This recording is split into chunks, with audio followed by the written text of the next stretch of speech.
আসসালামু আলাইকুম। This is me doctor খাদিজাতুল কুবরা। কাজ করছি অ্যাস্থেটিক ডার্মাটোলজিস্ট হিসেবে। আপনারা অনেকেই জিজ্ঞেস করেন যে সানব্লকের উপরে SPF 30, SPF 50 এর মিনিং কী বা এর পার্থক্যটা কী। আপনাদের জন্য আজকের এই ভিডিও। সানব্লকের উপরে দেখবেন অনেক ক্ষেত্রে লেখা থাকে SPF 30+, কোথাও লেখা থাকে SPF 50+।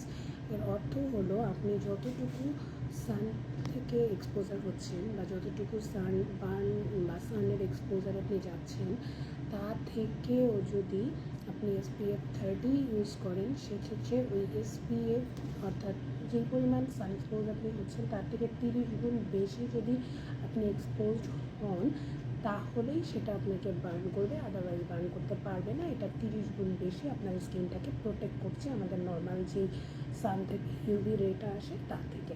তার মানে বুঝতেই পারছেন যে আমরা যখন কক্সবাজার বা কোনো হিল ট্র্যাক এরিয়াগুলোতে যাই, যেখানে অনেক বেশি সান এক্সপোজড হতে হয়, তখন কিন্তু এই যে আমাদের সানব্লক সেগুলো আমাদেরকে প্রোটেকশন দিয়ে থাকে। তবে এক্ষেত্রে এটাও বলা যায় যে এত বেশি সানবার্ন তখন আমরা নিয়ে আসি যে সানব্লকও তখন ফেল করে আমাদেরকে প্রোটেকশন দেওয়া থেকে। তবে আপনি চিন্তা করেন, আপনি যদি সানব্লক ইউজই না করেন তাহলে কিন্তু এটা আপনার স্কিনকে আরও বেশি বার্ন করে ফেলে। সো এই হচ্ছে আমাদের সানব্লকের যে SPF, তার মিনিং সান প্রোটেকশন ফ্যাক্টর, যেটা কখনো 20, কখনো 30, কখনো 50 আমরা স্কিনের পিগমেন্টেশন বা স্কিনের যে টোন সেটা বুঝে আমরা সাধারণত সাজেস্ট করে থাকি।